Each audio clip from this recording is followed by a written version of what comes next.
নমস্কাৰ বন্ধুসকল, আজিৰ এই ভিডিঅ'ত লৈ আপোনালোকক স্বাগতম। বন্ধুসকল, আজিৰ ভিডিঅ'টিত আমি আলোচনা কৰিম অভিনেত্ৰী আঙুৰলতা ডেকাৰ বিষয়ে।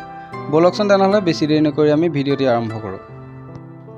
বন্ধুসকল, অভিনেত্ৰীগৰাকী 1986 চনৰ 31 জানুৱাৰীত গুৱাহাটীৰ নলবাৰীত জন্ম হয়। অভিনেত্ৰীগৰাকী সৰুৰে পৰা অভিনয়ৰ প্ৰতি আগ্ৰহী আছিল।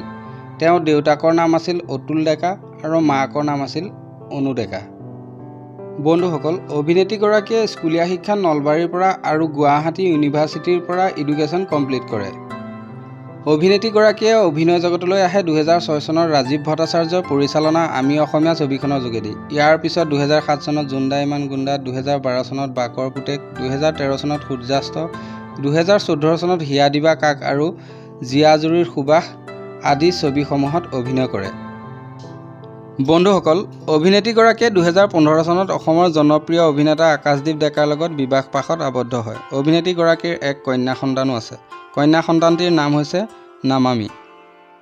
বন্ধুসকল, অভিনেত্ৰীগৰাকীয়ে 2015 চনত ভাৰতীয় জনতা পাৰ্টীত যোগদান কৰে আৰু 2016 চনত বিধানসভাৰ সমষ্টিত ভাৰতীয় জনতা পাৰ্টীৰ পৰা নিৰ্বাচিত হৈ বটদ্ৰৱা সমষ্টিৰ বিধায়িকা হয়। বন্ধুসকল, আজিৰ ভিডিঅ'টো ইমানেই আছিল।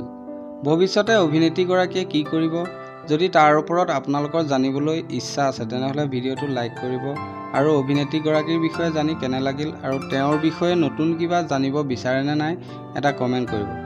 আৰু যদি আমাৰ চেনেলটো নতুনকৈ আহিছে তেনেহ'লে চেনেলটো ছাবস্ক্ৰাইব কৰি ল'ব, কিয়নো এনেধৰণৰ ভিডিঅ'সমূহ সকলোতকৈ আগতীয়াকৈ আপুনি পাই থাকিবৰ বাবে।